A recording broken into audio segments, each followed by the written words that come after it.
Hi guys, welcome back to Irish Footy Vlogs. Welcome to another League of Ireland First Division review show. We've a full team today, a full deck of cards. We've got Keith Ryan, although I'm not sure he is the full deck, but there you go.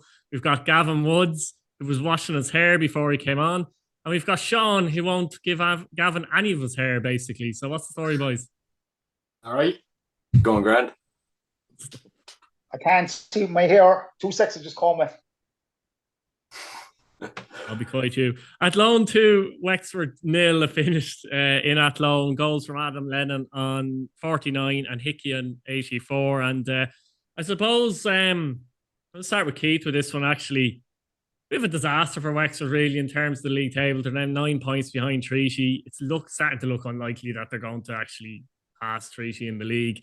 Good win for Athlone. They actually move above, would you believe, Cobh now. They're actually, for the first time in I don't know how long, they're off the foot of the table, and they'd be delighted with that win. Someone who's actually come in recent weeks, keeping them well for them, is Lennon. He's actually on loan, would you believe, at Athlone at the moment. On loan at Athlone, but he is. And a big win for them, but as I said, very disappointing for Wexford, and it's going to be difficult for them now. Yeah, as you said, Keith, 9 points behind. And look, if Dinny Corcoran scores the penalty, it's a different game. With less than 10 minutes to go, 1-1, and Wexford would be putting the pressure on. But they're 9 points. They're not going to catch Treaty, even though they played them last game of the season down there, I think it is. But yeah, the games are running out for Wexford. And Ian Ryan will be disappointed because they've been pretty good this season. Just the odd result here and there, like the Athlone result on Friday. They just seem to fall at the final hurdle at different games. Look, Adam Lennon, great goal. I don't know if you've seen it. Great finish from the edge of the box. And a terrible mistake by Moody for the Athlone second. Just a shout out to Enna Minogue, who kept a clean sheet. Bray obviously is going on well. So well done, Enda, on the clean sheet. But yeah, no, it's over for Wexford. They're not going to get the playoffs. Yeah, absolutely. I mean, Gavin, if Athlone, I know it sounds funny, but if they finish anything but bottom of the league, in the end, it's a successful season, isn't it? Definitely, Keith. That's some result from the get. But considering the mess they've been in all season, it's you will be thinking, considering that Cobh actually have had a manager in place all season, or two managers for they've had people on board to run the team, and Athlone have had nothing. So if they finish second last, it's actually going to be, unfortunately, and it's an awful thing to say, but it's actually probably going to be a successful season in that sense, Yeah, absolutely. I mean, Sean, Wexford will be disappointed, Sean, because obviously had that good draw with Waterford, and they came from behind, obviously, against Waterford. You're thinking, that they needed to bring that and harness that going into Athlone. So it's just a very disappointing result for Wexford, isn't it? Yeah, and now, as you said, there's 4 games to go in the season, and they're 9 points behind Treaty, so it's highly unlikely at this stage they do finish in the playoffs.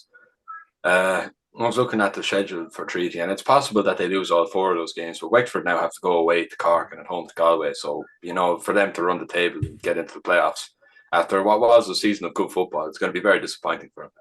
Yeah, good money on that, I'd say, that happening. But finished Cobh Ramblers 1, Galway United 1, and a desperate result for Galway, despite scoring a very late equaliser through Rowe. Keith, I mean, did you see Connell's goal, by the way? It was from the halfway line. Did anyone see Connell's goal for Cobh by any chance? Yeah, it's from the halfway line, and I know the commentary got excited, fair enough, but he's not going for that. That's he's trying to whip that in. I don't know how it goes in. You have to look at the keeper there as well. But look, Cobh would have taken that, and Cobh will be disappointed because they let in. It would have been a massive win, Keith, wouldn't it? But at the same time, the draw really doesn't do anything for Galway as such. Yeah, absolutely. Look, terrible goalkeeping. No pressure just going to the halfway line. Particularly it's from a set piece as such. It's from a free kick. So for anything to go over, I can't understand that. Terrible goal to give away. I think, Keith, I don't think you've mentioned it, but I think Caulfield's under a little bit of pressure here. I was hoping someone else would mention it. If they don't go through the playoffs, there has to be questions asked. They've invested a good bit of money this season, and everyone, and Gavin, we spoke about last week that we expected Galway to go down to Cobh and get a result, put the pressure, keep the pressure on Cork City. But the Cork fans must have been dancing around the streets of Waterford the other night after hearing that result, because obviously we'll speak about it later on in the week. But yeah, terrible result, 1-1, and last kick of the ball as well from Mikey Rowe. So Galway aren't going well. Gavin, is there any chance that they change management before the end of the season or before the playoffs? Galway. I don't know, Keith, and I suppose like with John, Gavin won't talk about John Caulfield in bad form. He's all right. John's his friend. But like the thing with John, though, he's very independent in that sense. He won't be afraid. He wouldn't be afraid to walk. He wouldn't see it. John wouldn't see that as a kind of a thing. Oh, geez, I better stay here for the sake of it. He's very strong-will-minded in that sense. So like if he thinks for any second that things start, or people, or situations start turning against him, and maybe I don't know, maybe the dressing room is turning against them and they're not getting the results. Like he really won't give a shit in that sense, being honest about it, and he will just go, well, fuck that, lads, I'm out of here, because that's the way he is. He's just he's very strong-minded in that sense. So I think it'd be madness for him to do it. I think you should see out the season. The question anyway. is, Gavin, would the board consider it? That seems to be the main question, really. Sure, look, I suppose, as Keith said there, I mean, it's turning out to be a disappointment considering the money they've spent and the investment into the team, and, with training facilities and all that. And they see themselves, obviously, like Cork City and like Waterford, they see themselves as a Premier Division team. So I suppose from that point of view, after they investing in John as well, and as an experienced manager, I suspect they would have been hoping after last year just to go automatically back up or win the league comfortably this year. So for them, it's probably a failure in that sense. Sorry, Keith, can I put in there? You can. Gavin, how old is John Caulfield? Do you know? I suppose he'd be 50 or 51. I suppose, would he? Okay. Yeah, I was just thinking, like, in terms of management, would he take on another job if he was to go? Like, am I wrong to say this? But like, I take him back in a second. Ooh. Especially if we go up next year. He has the pedigree of being up in the Premier Division, and that's not against Colin Healy, and that sounds fucking awful, to be honest with you. But he just, and when it comes to experience like that, and like no matter what, he still loves the club. No matter what's going on, but he won't with the current board. That'll never happen anyway. Yeah, he's actually 57, so he's older than we thought. I just checked it up. I didn't know. Yeah, exactly. Sean, do you think with Galway, do you think that, like, they've no momentum? This is the problem, isn't it? And the board could look at the situation. I don't know. They've no momentum, and you feel like even if they finish second, that you might nearly have them favourites to go through the playoffs. You'd have them as one of the teams that maybe are unlikely as such. Yeah, that's the real problem for him at the moment. Nobody is afraid to play him, and if teams like Cobh are getting results against them, no disrespect to Cobh, but I saw the goal they got. It was a terrible lack of judgment from the goalkeeper, lack of communication with the defence, and it's been going on for a while, and there's no end to it in sight. Maybe he has lost the dressing room, Caulfield, but maybe it's just a matter of they have a team that's good at playing football, and the highly defensive structure that Caulfield plays maybe doesn't suit the squad, and teams are figuring out how to play against them. But whatever the reason, and they're trapped. I think they're trapped with him for the season, because it happened to us last season towards the playoffs where we got a new manager in, and you don't have time in that space to go straight into like a sudden death tournament. So I think they will stick with him until the end of the season. But there's options there for him to get a new manager in. I mean, there's two managers I can think of who are out of contract at the moment, and that's Liam Buckley and Keith Long. Now, don't know where they get either of those, but it's interesting and disappointing from Galway's perspective. Interesting that Keith Long was at a recent event there in Galway as well. But anyway, moving on. Treaty United 2, Bray Wanderers 1. Christopher after 12, George after 24, and Thompson with a late goal. Were you at this match or did you see the match, Keith? No, I wasn't. I had to work. All right. Have you seen the highlights of it? Yeah. I have. Yeah, I watched the game. Oh, you watched the game. You watched the game itself. Fair enough. Obviously, Bray have been going well recently with a couple of results, but gone 2 down early, and I think Treaty, that win now puts them 9 ahead of Wexford. So for them, it's an absolutely fantastic win. How did you see the game overall? Bray weren't in it at all. Like, and Treaty hit the upright in the first half as well, so it could have been a couple of more goals. Bray, in fairness, hit the post as well. Colin Kelly from almost a byline and stuff, but Bray didn't look in the game at all.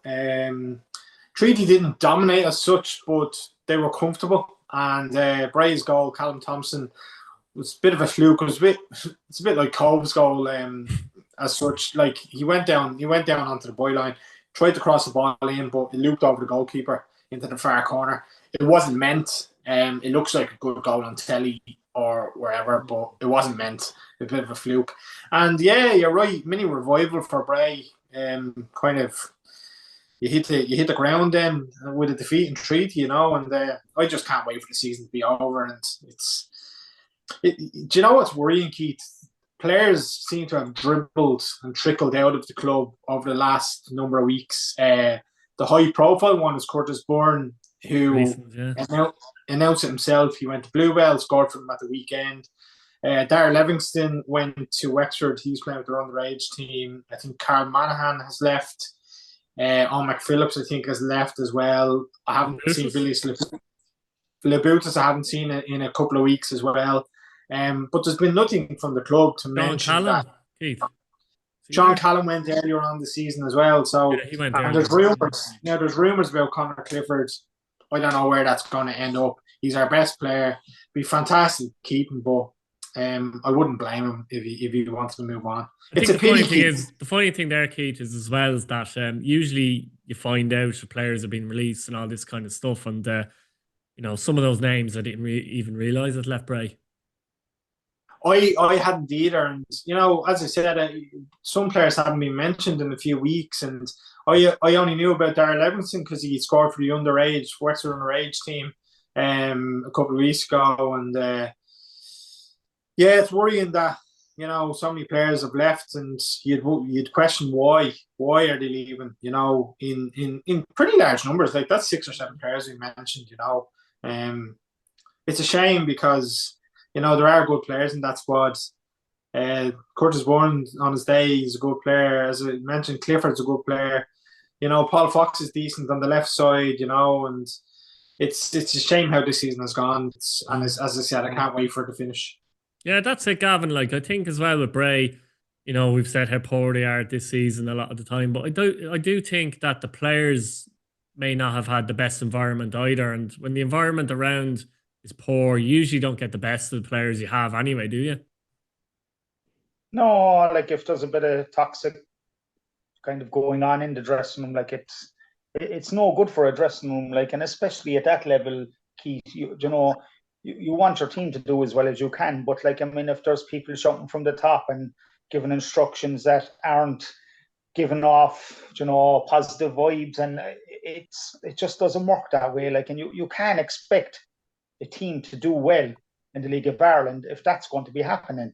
And obviously, look, I'm only speaking from the outside, but like, it's common sense in that way that, like, no matter what, and especially at that level, Keith, you want a team like Bray to do well, but like, it's if you have people up there and they're making decisions and the players are looking at each other and they're kind of going like, why did this person do that, or why are they doing that? And you can't expect the team then to go out and try and put in or mentally and physically be 110% if somebody in the background is going against them, for want of a better word. Like, and the team suffers, like, and the club suffers then because you don't have the crowds coming in, especially in that area where you can have decent crowds, and it's a lovely area to be, so everybody suffers. There's nobody wins in it, like. Absolutely. Sean, massive win for Treaty, and it looks like Tommy Barrett's going to get them into the playoffs again, which is just remarkable if he does that, isn't it?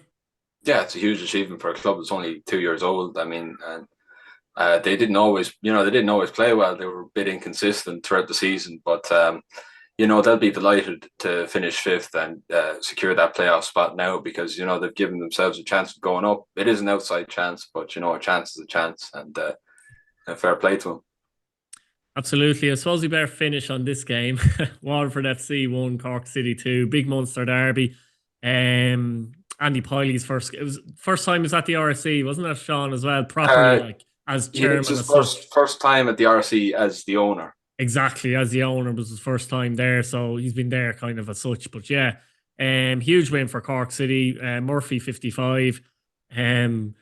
Sebawali was sent off after 57, and then the last minute was just mad, really. Uche scoring his first goal. He's the only Spaniard who's ever actually played for Waterford, by the way, as well, and he scored his first goal and looked like he'd stolen a point against Cork City, but there was time for the referee to give a penalty for Cork City in which Rory Keating gleefully dispatched. Now, I'll start with Gavin with this one. First of all, before we go into some of the decisions in the game, it's a massive win for Cork City, coupled with that draw for Galway. They're now 10 points clear with 4 games to go. It's looking very, very good for Cork City now, isn't it? Yeah, that was a huge result, Keith. And like I was saying it in our show last week, I was saying that having Bolger and Keating back in the team, would be a huge plus to the team. And as I said, like I said it to Sean, I said to Keith last week that Keating is a pest, and that's all he is. He's such an addition, and like I said, the fans are very 50-50 with him. Some people don't think he's great, don't think he does a lot, but I think he's a huge addition. I think himself and Cian Murphy complement each other very well. And I mean, like Cian Murphy, to be fair to him, had been putting in 110 the last couple of games, but just couldn't score. He couldn't hit the back of the net for love nor money. And what a time to get his goal. And like, I didn't see the game myself. I just saw the highlights. So, like, I mean, I don't know what way the game went in a sense. The highlights aren't going to tell much, but, what a time to get a winner in the 96th minute, and especially with the result down on Cobh, it's a huge 3 points. And I knew it was going to be a tight game anyway. So it's what a scalp to take down there, and especially with the other result down in Coleman's Park. Yeah, great result, but was it a penalty, Gavin? To be honest with you, I'm going to sound like Arsene Wenger here now, but it was hard to see from the highlights. He's gone there, Keith, hasn't he? Yeah, I didn't see it. I was hard. I didn't see it. So, yeah. Do you know what happened? No, I'd say it was just, look, my hair got in the way when I was looking at it, and I had to brush it out of the way, so... Sorry about that. I'll go over to Sean. Sean, did your hair get in the way? Were you at the game, Sean? Yeah, I was. Sean was actually at the game, so it'll be interesting to see what you thought of the game from a Waterford perspective, how they performed, etc. But your thoughts on the penalty and the sending off? For me, I think the red card was a red card. Unfortunately, by the letter of the law, like, he shoves him, so it's a red card, unfortunately. Same thing happened to Anto Breslin at the weekend, and no, it was a red card, you know what I mean, for Pats. But thoughts overall on the penalty, I suppose, for a start? Oh, well, it's infuriating. I mean, it's the second time in the space of a couple of weeks that a refereeing decision has directly contributed to a loss that we've had. So, like, it's kind of, I've run out of things to shout at the referee at this stage, so I can't even be angry anymore. I'm just sad. I've watched it several times. What seems to be the consensus is that the penalty was given against Wasim for shoving a Cork player in the back, and I just can't see it. As far as I've seen, it's just a player backs into him and, not looking where he's going, falls over, doesn't try and buy the penalty. Like, he didn't dive or anything. He just fell over and penalty was given. It's incredibly frustrating, especially with Uche having scored, like, only a couple of minutes prior, and you think you're going to get a draw. Because I suppose having had time to cool down and have a think about it, it doesn't matter in the grand scheme of things. We weren't going to win the league, and we're going to be in the playoffs, and you play whoever's in front of you there. But just on the basis of the occasion and the Munster derby and all that, like, it's so frustrating to lose a match in that fashion. Yeah, I'm going to go to Keith for this one as well. Your thoughts on the penalty? I didn't think it was a penalty, and it seems like it was a popular decision. Let's give Cork a penalty. They're going for the league title. Alan Patchell, I don't like slating referees, but Alan Patchell probably at that level. Even the first division, I don't think he's at that level for refereeing. I really don't. Genuinely, he's rep Bray a couple of times this season, and there's been questionable decisions. As Sean said, he kind of backs into the player, and it's a coming together rather than anything. I think, to be honest, Keith, I've been quiet there, but if you give a penalty for that, then you're given probably about 9 or 10 penalties from a corner kick in every game, basically. 100%. It's a set piece, and the Cork commentator said, "Oh, here we go. This is the last chance for Cork," and all of a sudden it's a penalty. And you're right. There's so much jostling and at corners and free kicks, and you would give 10, 12 penalties. If let's say this, if VAR was in the League of Ireland, they'd probably look at it and say, no, that's nowhere near a penalty, because it's just a coming together. Tough luck on Waterford, like to go down to 10 men straight after the Cork goal, and what a finish by Keane Murphy, by the way. It was an instinctive striker's finish. But to go down to 10 men and to get the equaliser. And Sean mentioned it doesn't really matter. It matters to Galway that Cork got the winner. Obviously, they'll be looking at that and their heads will drop on the way back from Cobh, because congratulations, Gavin. These are league champions. Doesn't matter what happens between now and the end of the season, because Cork will pick up, and I think Cork will pick up the points this weekend as well to confirm that. Sean, from Waterford's perspective, what did you think of the performance from Waterford, apart from obviously the decisions? Well, it was okay. It was middling, because there was periods, especially when we conceded, that we didn't play very well. And I thought, here we go again, struggling against a well-organised team. But as the game went on and we got closer and closer to the equaliser, you could see it was coming, and it was a great thing to see, because the players were all playing for each other. I thought special mention, well, first of all, Niall O'Keefe put in a massive shift. I mean, worked the socks off in midfield. What a player, Sean. Yeah, he's a really good player. Yeah. And as well as that, another player I thought deserved special mention then was Raoul Uche, the goal scorer. I'd give him the start based on what I've seen next Friday, or this Friday, against Dundalk. I'd give him the start over Wasim. I thought he worked much harder, and he's an aerial threat as well. I was watching clips of him even before he played this game, and he likes to score with his head a lot. He's acrobatic as well. He's capable of an overhead kick. So, he offers that, especially when our strength is down the wings. So I thought, there was definitely a lot that I didn't like about the performance. I thought Junior and Phoenix struggled against a well-organised defence, which was a big problem. And I thought for the goal, we didn't defend very well. But on the whole, I thought it was okay. So there was positives to take from it as well, and hopefully we can take those positives into Friday. Yeah, I mean, Gavin, just from Cork's point of view, before we finish up, look, it has been a fantastic season. They are 10 points clear, no goal with a game in hand. But they've had 2 defeats in 28 games. It's a phenomenal record, really. And despite maybe being lucky with the penalty, I think if they go on and win the league, nobody can begrudge Cork City winning this championship, because they've been the better side all year, haven't they? Yeah, and I suppose, to be fair, Keith, I didn't give them much of a chance either to start the season, and they've surprised me. Had them third, just to mention. I had them third. Yeah. They've surprised me. They've surprised me this year more than anything, and there's been times in games. I suppose, you said it at the start of the season, Keith, and I suppose one of the reasons why they're up there, and you had said it before the season started, or at the first weekend, and again, he was in the team last Friday night as Ali Gilchrist. When he's playing, they're so much solid. They're a very solid team when he's playing, and he was a massive stroke to sign for Shelburne. He was unbelievable at Shelburne as well, and he's fit in at Cork like he was at Shelburne. Yeah, he just slotted in there, and I suppose, like a left-footed centre half, which is great. I always say it's good to have, if you can have, it's the same. If you can have a left-footed central midfielder and a right-footed central midfielder, it's the same having a left-footed centre half as well. It opens out that option to that side, and that's why he's a great defender. He's very good in the air, very strong. He's an organised defender, and to be fair, like I said last week, Gilchrist, Bolger, and Keating right down the spine of the team there has been, and with Harrington as well behind them.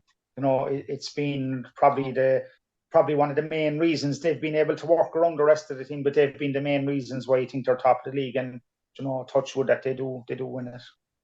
Right, so lads, thanks for coming on, and Gavin still won't commit to saying Cork are going to win the league, so we'll leave it there. Let us know what you think in the comments, guys, and subscribe to the channel. Thanks for watching. Cheers, guys. He just can't do it, can he? Do you know what'll happen? No. There'll be 10 points clear with 3 games to go, which is obviously 9 points. So Gavin goes, "It's not over yet." She'll go, "It's not over yet." There's still a chance there'll be an admin error. It happened fucking Sligo Rovers the other week. It can happen to us. You know what?